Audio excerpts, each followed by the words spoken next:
Hey everyone, welcome to a new video. It's Federico here, and today we're going to talk about jit.gl.node. So what is jit.gl.node in Max and how we can use it? Well, it has basically two functions. So let's see, let's create a jit.gl.node object.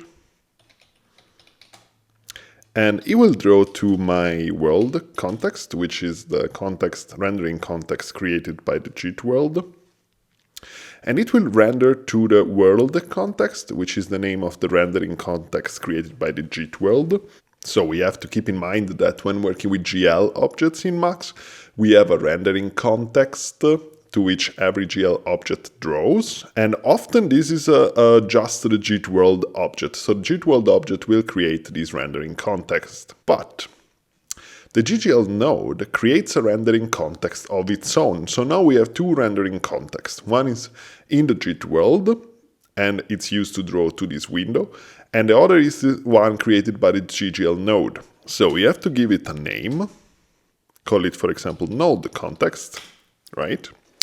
And now we can choose if we want to draw objects to the jit.gl node or if we want to draw them to the jit world object. So let's create, for example, a jit.gl grid shape, and let's draw it to our world context like we would normally do. Actually give it a scale of 0.5, right? And let's also assign it a material with a jit.gl material, just like that. Cool. And now it's drawing to our world context, so it's drawing in the rendering window. But we can also choose to not draw it in that context and draw it to the node context. And what happens? Nothing particularly. It's still drawing through the jit.gl node, is still drawing in the main rendering context.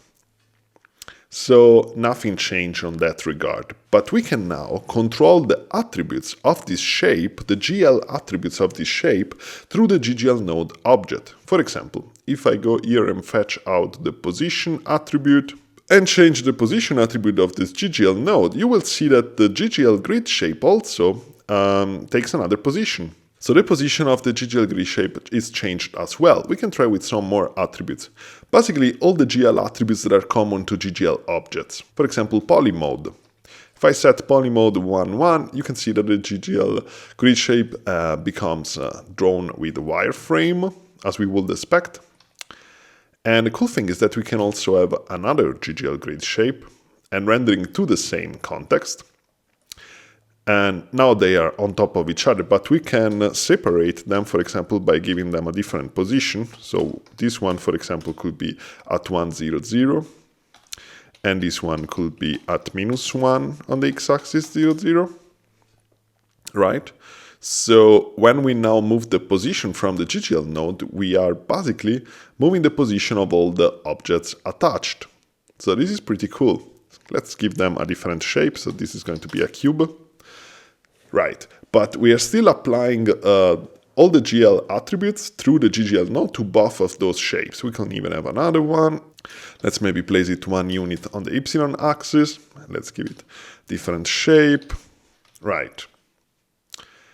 And then we can control all of them with this parent object, which is the jit.gl node. So in this case, the jit.gl node is being used as the parent object to control all the GL attributes, transforms, and every GL property of these three objects. For example, what else can we change? The enable attribute, so we can disable all of them at the same time. We could apply the blending enable to those objects. We could, in theory, also change the color, but I don't think this is working at the moment. This must be fixed. So we can change, all these GL attributes that are common to all the GL objects through the jit.gl node. Cool. Now this is the first use case of jit.gl node. There is another use case, which is if we give it the capture one attribute. So in this case, the jit.gl node is not passing the scene to the jit world to render, but it's actually rendering it himself and outputting it through a texture. So if we create a jit.p window here, touch it here, we will see the scene rendered as a texture from our jit.gl node. And we can use this texture to do whatever we want. We could even have another object, another GGL grid shape that draws to our world context. And maybe it's a shape as a plane, and we can pass this texture to this shape, and this will be then used as a texture for that shape. So we can do whatever we want with that texture. We could also assign it just to a GGL video plane, with draws to world context, with transform reset 2, so it will occupy the whole window. And then we can, for example, work on this texture in order to apply post-processing effect. So, for example, we can work with GGL Pix and do something to this texture. I don't know, for example, maybe multiply it by another color for some color correction. So we could have, for example, param here and call it color correction. And then we could use, for example, a swatch object as our color to apply to the whole scene. Like this. And then we could change basically the color of our final rendering. Just this is the super basic post-processing effect, but this is just to show you what we could do. Cool. So that's basically it. That's how the GGL.node object can be used, either as a parent to a group of objects, and we can still use it like this, even if we have the capture one attribute, or also to output the objects that are captured to a texture, which we can then use for post-processing, or we can do whatever we want with it. Another thing that's still to be said is that when we use a GGL pass object and we make it draw to the node context, and then we choose an effect, for example, the depth of field, what happens is that the capture attribute of the node object will automatically change to reflect the input needs of the shader inside the GGL pass object. For example, this is the shader created by the GGL pass object. As you can see, it needs as an input source the color, so which means basically the basic frame buffer that the node outputs, the texture with the scene. But then in the last shader, which is called mrt.dof.jxs, it also needs the normals. So our GGL node object is now also outputting the normals. So it's actually outputting now two textures. So capture 2 means output two textures. The first texture will contain the image, the color of the scene, so what is called the frame buffer. And the second texture will contain the normals as colors. So if we go here and now unpack this message containing all the textures, and we prepend a GGL texture symbol to that, we can visualize the different textures created. So the last two symbols will be the name of the textures. Let's attach some JitP window to visualize those. So the first texture, as we say, is the scene.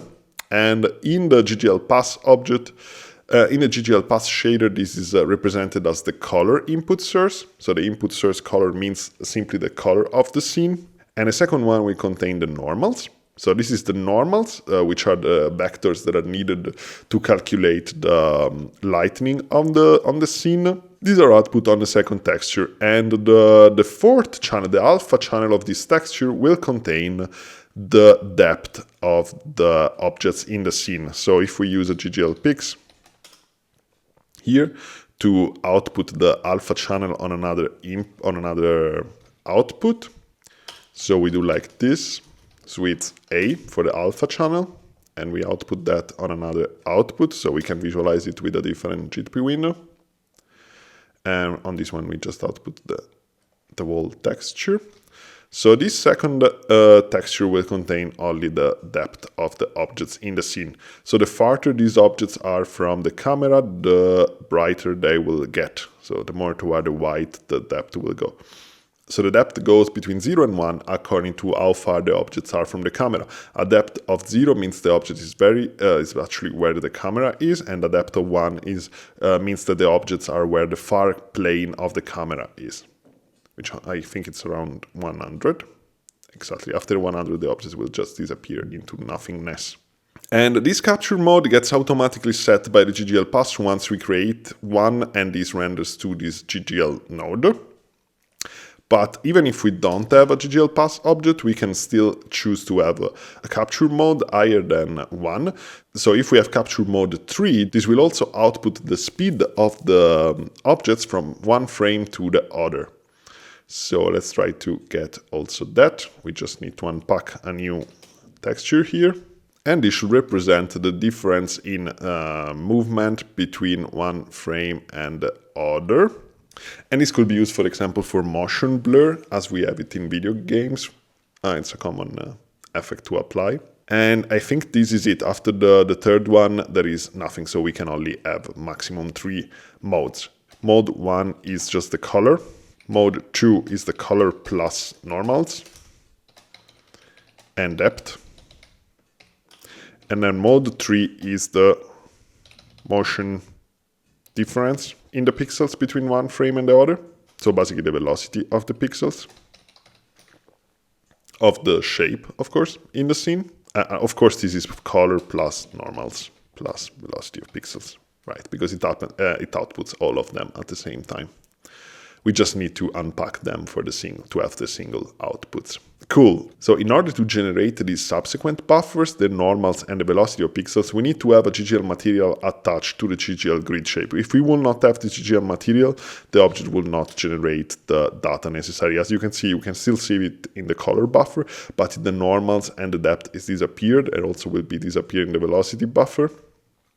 So we need a GGL material in order for the object to generate this output, because if we take a look at the shader generated by the GGL material, if we open it with the getGL3 shader message to the shape, you can see that this is outputting some data for the outputs required by the GGL node. So out color 1 will be the first output, color 2 will be the second output. As you can see, it contains the normal plus the depth.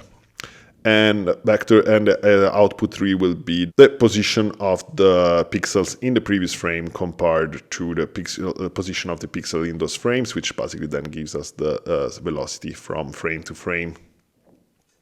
Okay, and this was really it. I hope this was clear enough. If it's not clear, please ask me for clarifications. You can always join my Patreon in order to get in direct contact with me, and join the Discord channel and get access also to all the patches I've ever created and shared.